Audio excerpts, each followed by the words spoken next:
Hello friends, welcome back to my channel. आज मैं आपको दक्षिण भारत का प्रारंभिक इतिहास इससे जुड़े जितने भी इम्पोर्टेंट पॉइंट है तो उसके बारे में ही पढ़ाऊंगी, क्योंकि नहीं तो वीडियो लंबी हो जाती है और मुझे लगता है कि जो भी इम्पोर्टेंट चीज़ें हैं वो शॉर्ट में आप लोग को मैं प्रोवाइड कराऊँ। तो आज हम लोग संगम युग के बारे में पढ़ेंगे, बट थोड़ा सा इसके बारे में आप लोग को मैं बता दूँ कि दक्षिण भारत का जो इतिहास है ना, ये 2 पार्ट में डिवाइड है।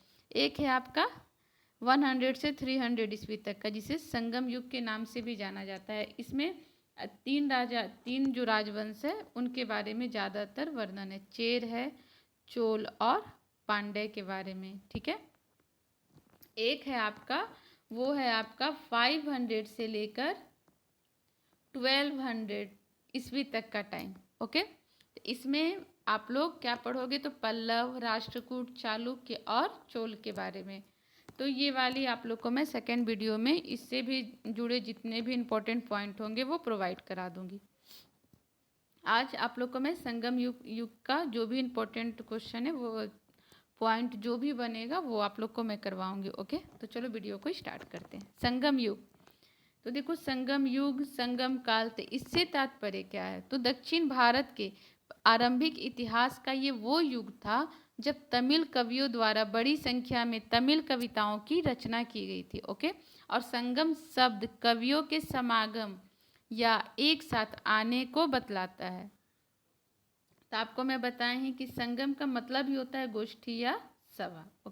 इसमें तमिल कवि जो हैं सब एक साथ एक जगह उपस्थित होते थे और अपनी अपनी कविताओं को एक दूसरे के सामने प्रस्तुत करते थे या फिर और भी कविताओं की रचना करते थे। तो आगे अब हम लोग चेर, चोल और पांडे के बारे में पढ़ते हैं, ताकि वीडियो बहुत ज़्यादा लंबी ना हो। और इसे आप लोग अपनी कॉपी में नोट डाउन करना। प्रीवियस ईयर का क्वेश्चन उठा के देखोगे ना, तो यहाँ से बहुत सारा क्वेश्चन पूछा हुआ है। नेक्स्ट देखो, चेर के बारे में पढ़ते हैं। चेर का क्या क्या इंपॉर्टेंट पॉइंट है। प्रतीक चिन्ह चेर का, तो धनुष बाण था। सबसे प्रतापी शासक कौन था, तो सेन गुटवन था। चेर वंश का सबसे प्रतापी शासक कौन था, तो सेन गुटवन, जिसे लाल चेर भी कहा जाता है। प्रतीक चिन्ह देखिए आप लोग याद रखिएगा, बहुत इंपॉर्टेंट है। और ये भी क्वेश्चन पूछा हुआ है। कनगी पूजा, कनगी पूजा जो है वो सेन गुटवन जो है वही शुरुआत किया था। कनगी पूजा में पत्नी की पूजा की जाती थी, तो कनगी पूजा की शुरुआत सेन गुटवन किया था। और चेर वंश का एक और प्रसिद्ध राजा था जिसका नाम था आदिगेमाना। ये गन्ने की खेती, ये जो आदिगेमाना है ये सबसे पहले गन्ने की खेती किए थे। तो ये चेर शासक थे, नाम था आदिगेमाना, जो सबसे पहले गन्ने की खेती प्रारंभ किए थे। तो ये चेर से जुड़े कुछ इंपॉर्टेंट पॉइंट थे। अब नेक्स्ट देखिए चोल। तो एक सेकेंड,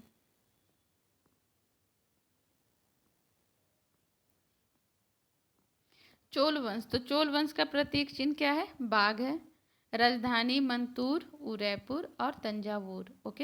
दो प्रमुख शासक करिकाल, जो कावेरी, यहाँ पर देखो दो प्रमुख शासक एक थे करिकाल और दूसरा एलारा।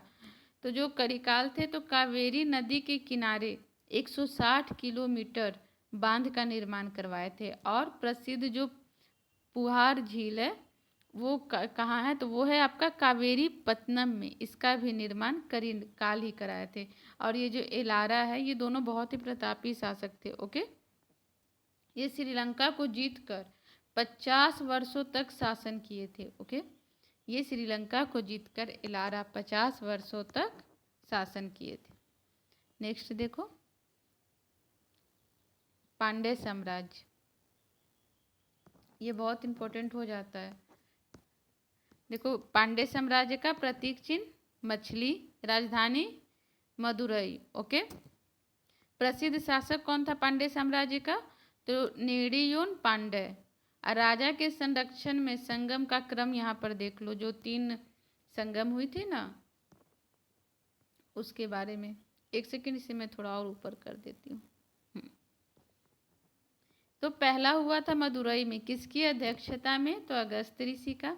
दूसरा कपाटपुरम में, ये भी अगस्त ऋषि की ही अध्यक्षता में हुई थी। तीसरा फिर मदुरई में हुआ था, लेकिन अध्यक्ष थे नक्कीरर। ओके। और ये जो तमिल जो कवि सब थे, जो तमिल कविताएं जो लिखते थे, वही सब संगम साहित्य है। ओके। तो यहाँ पर आगे देखो, यहाँ पांड्य राज्य के बारे में कि, और हाँ, पांड्य राज्य का सर्वप्रथम उल्लेख मेगास्थनीज की इंडिका में मिलती है। और ये जो पांड्य राज्य है, ये मोतियों के लिए भी बहुत प्रसिद्ध था। ओके। इस राज्य का शासन जो था वो ज़्यादातर स्त्रियों के हाथ में था। ये भी पूछा हुआ क्वेश्चन है, आप लोग देखना प्रीवियस ईयर का, कि कौन सा राज्य था जिसका शासन ज़्यादातर स्त्रियों के हाथ में था, तो वो पांड्य राज्य था। ओके। और संगम काल के प्रमुख साहित्य, तो संगम काल में कौन कौन से साहित्य की रचना हुई, तो देखो इसका और भी है, लेकिन सबसे इम्पोर्टेंट यही है, इसलिए मैं ये वाली करवाई हूँ। ओके। तोलिकाप्पियम, ये तोल्काप्पियर के द्वारा लिखी गई है। शिल्पाधिकारम, ये इलांगो आदिगल के द्वारा लिखी गई है। थोड़ा सा लैंग्वेज में थोड़ा सा ये है, हो सके याद करने में थोड़ा सा प्रॉब्लम हो, लेकिन फर्स्ट वाली तो ईजी है, सेकंड वाली ही थोड़ा सा आप लोग को लर्न करना है अच्छे से। संगम काल का एक महत्वपूर्ण रचना मणिमेखली भी है, ये भी संगम काल का है। और ये जो टोलकाप्पियम की रचना जो है, ये आपका दूसरा जो संगम सभा हुआ था उसके दौरान किया गया था। हाँ। और एक और यहाँ पर आप लोग देखो तो संगम, ये तमिल जो थे, तमिलों के जो तमिल कवि थे, जो भी लोग थे, तो तमिलों के जो प्रमुख देवता हैं उसको मरुगन कहा जाता है। ओके। तो तमिलों के प्रमुख देवता मरुगन थे। और ये सब आपका संगम साहित्य से जुड़ा हुआ जो भी इम्पोर्टेंट क्वेश्चन पॉइंट था वो सारा मैं यहाँ पर करवा दी हूँ, अपनी कॉपी में नोट डाउन जरूर करना। ओके। सबसे ज़रूरी है। और आपको वीडियो अच्छी लगे तो चैनल को लाइक, सब्सक्राइब और शेयर ज़रूर करना, ताकि मैं इस तरह के और भी वीडियो आप लोग के लिए प्रोवाइड कराऊं। ओके। Thank you.